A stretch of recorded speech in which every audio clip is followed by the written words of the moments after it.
أعوذ بالله من الشيطان الرجيم. بسم الله الرحمن الرحيم. الحمد لله الذي أنزل على عبده الكتاب ولم يجعل له عوجا قيما لينذر بأسا شديدا من لدنه ويبشر المؤمنين الذين يعملون الصالحات أن لهم أجرا حسنا ماكثين فيه أبدا وينذر الذين قالوا اتخذ الله ولدا ما لهم به من علم ولا لآبائهم كبرت كلمة تخرج من أفواههم إن يقولون إلا كذبا فلعلك باخع نفسك على آثارهم إن لم يؤمنوا بهذا الحديث أسفا إنا جعلنا ما على الأرض زينة لها لنبلوهم أيهم أحسن عملا وإنا لجاعلون ما عليها سعيدا جرزا أم حسبت أن أصحاب الكهف والرقيم كانوا من آياتنا عجبا إذ أوى الفتية إلى الكهف فقالوا ربنا آتنا من لدنك رحمة وهيئ لنا من أمرنا رشدا فضربنا على آذانهم في الكهف سنين عددا ثم بعثناهم لنعلم أي الحزبين أحصى لما لبثوا أمدا نحن نقص عليك نبأهم بالحق إنهم فتية آمنوا بربهم وزدناهم هدى وربطنا على قلوبهم إذ قاموا فقالوا ربنا رب السماوات والأرض لن ندعو من دونه إلها لقد قلنا إذا شططا هؤلاء قومنا اتخذوا من دونه آلهة لولا يأتون عليهم بسلطان بين فمن أظلم ممن افترى على الله كذبا وإذ اعتزلتموهم وما يعبدون إلا الله فأووا إلى الكهف ينشر لكم ربكم من رحمته ويهيئ لكم من أمركم مرفقا وترى الشمس إذا طلعت تزاور عن كهفهم ذات اليمين وإذا غربت تقرضهم ذات الشمال وهم في فجوة منه ذلك من آيات الله من يهد الله فهو المهتد ومن يضلل فلن تجد له وليا مرشدا وتحسبهم أيقاظا وهم رقود ونقلبهم ذات اليمين وذات الشمال وكلبهم باسط ذراعيه بالوصيد لو اطلعت عليهم لوليت منهم فرارا ولملئت منهم رعبا وكذلك بعثناهم ليتساءلوا بينهم قال قائل منهم كم لبثتم قالوا لبثنا يوما أو بعض يوم قالوا ربكم أعلم بما لبثتم فابعثوا أحدكم بورقكم هذه إلى المدينة فلينظر أيها أزكى طعاما فليأتكم برزق منه وليتلطف ولا يشعرن بكم أحدا إنهم إن يظهروا عليكم يرجموكم أو يعيدوكم في ملتهم ولن تفلحوا إذا أبدا وكذلك عثرنا عليهم ليعلموا أن وعد الله حق وأن الساعة لا ريب فيها إذ يتنازعون بينهم أمرهم فقالوا بنوا عليهم بنيانا ربهم أعلم بهم قال الذين غلبوا على أمرهم لنتخذن عليهم مسجدا سيقولون ثلاثة رابعهم كلبهم ويقولون خمسة سادسهم كلبهم رجما بالغيب ويقولون سبعة وثامنهم كلبهم قل ربي أعلم بعدتهم ما يعلمهم إلا قليل فلا تمار فيهم إلا مراء ظاهرا ولا تستفت فيهم منهم أحدا ولا تقولن لشيء إني فاعل ذلك غدا إلا أن يشاء الله واذكر ربك إذا نسيت وقل عسى أن يهديني ربي لأقرب من هذا رشدا ولبثوا في كهفهم 300 سنين وازدادوا 9 قل الله أعلم بما لبثوا له غيب السماوات والأرض أبصر به وأسمع ما لهم من دونه من ولي ولا يشرك في حكمه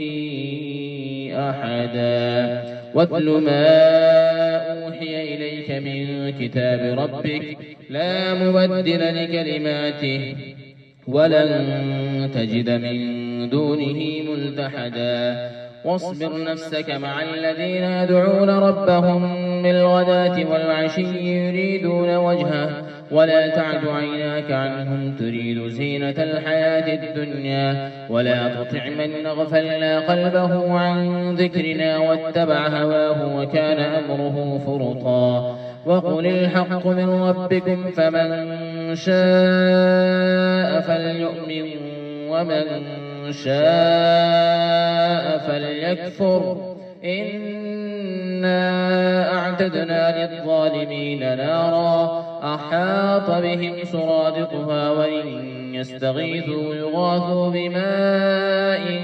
كالمهل يشفي الوجوه بئس الشراب وساءت مرتفقا إن الذين آمنوا وعملوا الصالحات إنا لا نضيع أجر من أحسن عملا أولئك لهم جنات عدن تجري من تحتهم الأنهار يحلون فيها من أساور من ذهب ويلبسون ثيابا خضرا من سندس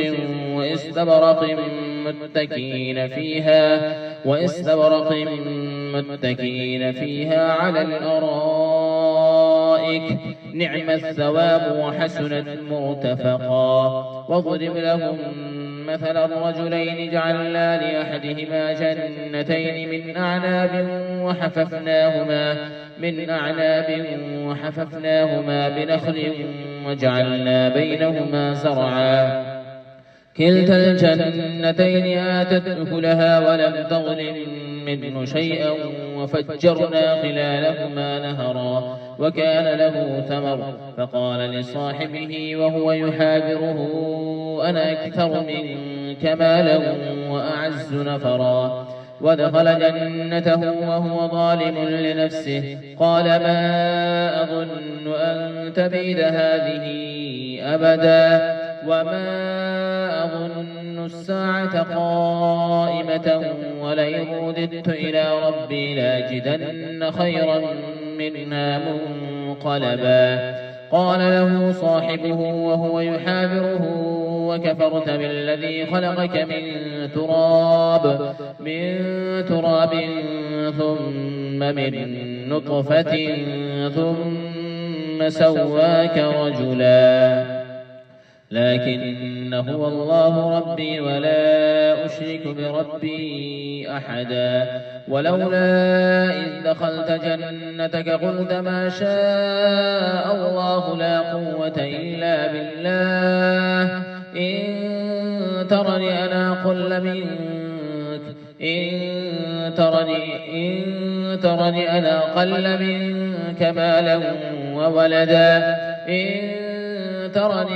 أقل منك مالا وولدا فعسى ربي أن يؤتيني خيرا من جنتك ويرسل عليها حسبانا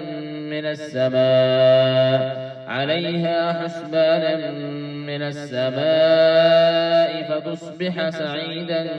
زلقا أو يصبح ماؤها غورا فلن تستطيع له طلبا وأحيط بثمره فأصبح يقلب كفيه على ما أنفق فيها وهي خاوية على عروشها ويقول يا ليتني لم أشرك بربي أحدا ولم تكن له فئة ينصرونه من دون الله وما كان منتصرا هنالك الولاية لله الحق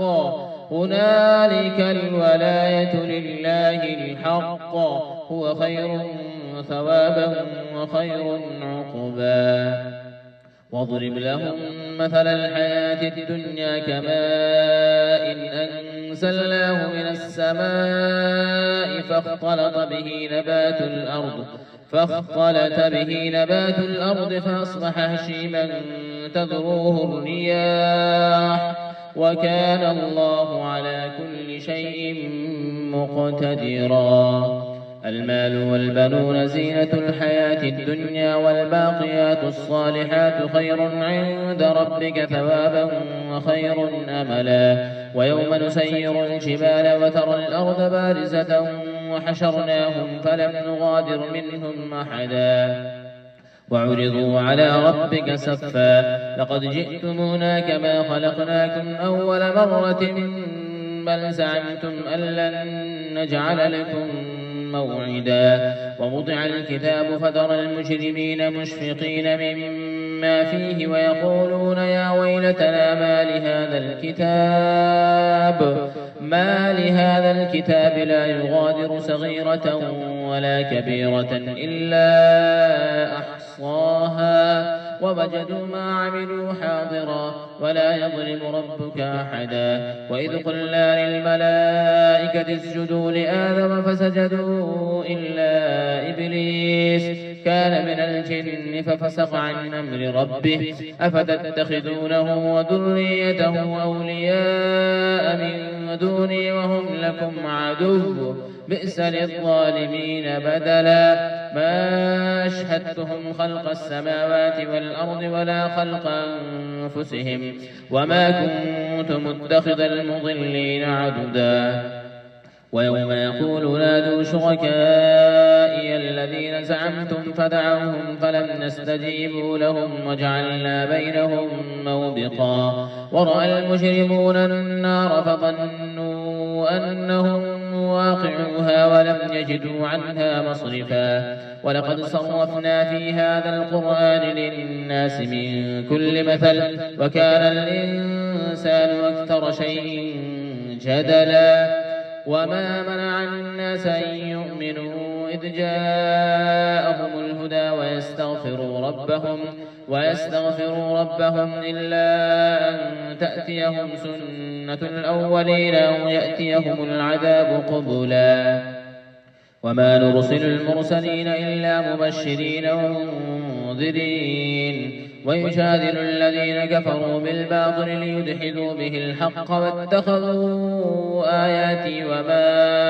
أنذروا هزوا ومن أظلم ممن ذكر بآيات ربه فأعرض عنها ونسي ما قدمت يداه إنا جعلنا على قلوبهم أكنة أن يفقهوه وفي آذانهم مقرا وإن تدعوهم إلى الهدى فلن يهتدوا إذا أبدا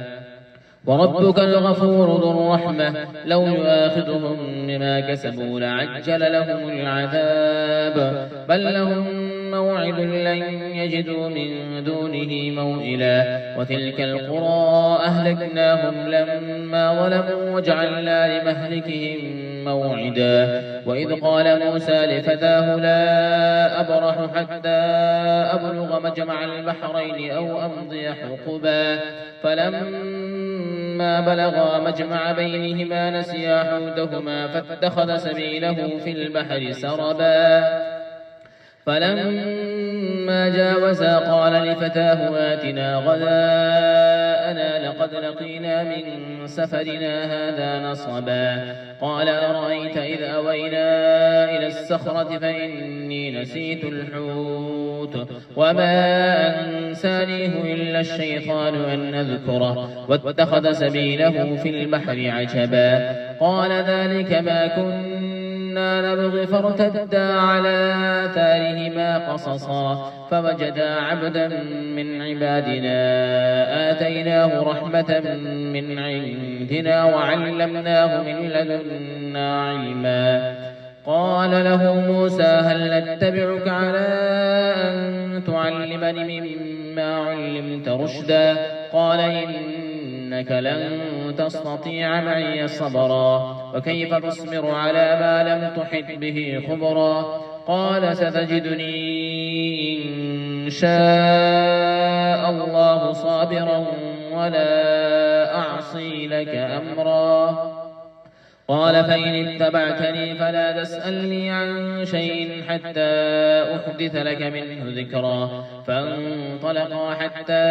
إذا ركبا في السفينة خرقها. قال أخرقتها لتغرق أهلها لقد جئت شيئا إمرا. قال ألم نقل إنك لن تستطيع معي صبرا. قال لا تؤاخذني بما نسيت ولا ترهقني من أمري عسرا. فانطلقا حتى إذا لقيا غلاما فقتله. قال أقتلت نفسا زكية بغير نفس لقد جئت شيئا نكرا. قال ألم أقل لك إنك لن تستطيع معي صبرا. قال إن سألتك عن شيء بعدها فلا تصاحبني قد بلغت من لدني عذرا. فانطلقا حتى إذا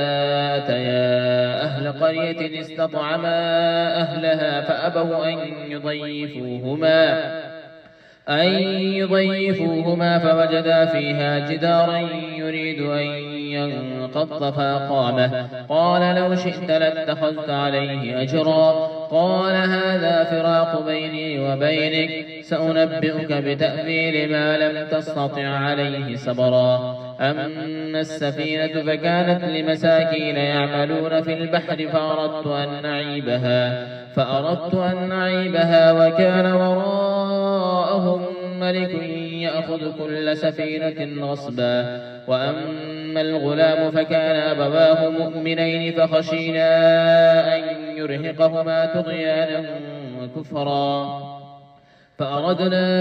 أن يبدلهما خيرا منه زكاة وأقرب رحما. وأما الجدار فكان لغلامين يتيمين في المدينة وكان تحته كنز لهما وكان أبوهما صالحا. فأراد ربك أن يبلغا أشدهما ويستخرجا كنزهما رحمة من ربك وما فعلته عن أمري ذلك تأويل ما لم تسطع عليه صبرا. ويسألونك عن ذي القرنين قل سأتلو عليكم منه ذكرا. إنا مكنا له في الأرض وآتيناه من كل شيء سببا فأتبع سببا حتى إذا بلغ مغرب الشمس وجدها تغرب في عين حمئة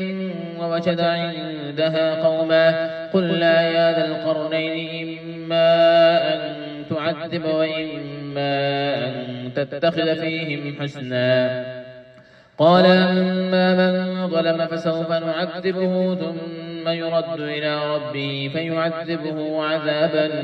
نكرا. وأما من آمن وعمل صالحا فله جزاء الحسنى وسنقول له من أمرنا يسرا. ثم أتبع سببا حتى إذا بلغ مطلع الشمس وجدها تطلع على قوم لم نجعل لهم من دونها سترا كذلك وقد أحاط بما لديه خبرا. ثم أتبع سببا حتى إذا إذا بلغ بين السدين وجد من دونهما قوما لا يكادون يفقهون قولا قالوا يا ذا القرنين إن يأجوج ومأجوج مفسدون في الأرض فهل نجعل لك خرجا على أن تجعل بيننا وبينهم سدا قال ما مكنني فيه ربي خير فأعينوني بقوة أجعل بينكم وبينهم ردما آتوني زبر الحديد حتى إذا ساوى بين الصدفين قال انفقوا حتى إذا جعله نارا قال آتوني أفرغ عليه قطرا فما استطاعوا أن يظهروه وما استطاعوا له نقبا قال هذا رحمة من ربي فإذا جاء وعد ربي جعله دكا وكان وعد ربي حقا وتركنا بعضهم يومئذ يموج في بعض ونفخ في الصور فجمعناهم جمعا وعرضنا جهنم يومئذ للكافرين عرضا الذين كانت أعينهم في غطاء عن ذكري وكانوا لا يستطيعون سمعا أفحسب الذين كفروا أن يتخذوا عبادي من دوني أولياء إنا أعددنا جهنم للكافرين نزلا قل هل ننبئكم بالأخسرين أعمالا الذين ضل سعيهم في الحياة الدنيا وهم يحسبون أنهم يحسنون صنعا أولئك الذين كفروا بآيات ربهم ولقائه فحبطت أعمالهم فلا نقيم لهم يوم القيامة وزنا ذلك جزاؤهم جهنم بما كفروا واتخذوا آياتي ورسلي هزوا إن الذين آمنوا وعملوا الصالحات كانت لهم جنات الفردوس نزلا خالدين فيها لا يبغون عنها حولا قل لو كان البحر مدادا لكلمات ربي لنفد البحر قبل أن تنفد كلمات ربي ولو جئنا بمثله مددا قل إنما أنا بشر مثلكم يوحى إلي أنما إلهكم إله واحد فمن كان يرجو لقاء ربه فليعمل عملا صالحا ولا يشرك بعبادة ربه أحدا.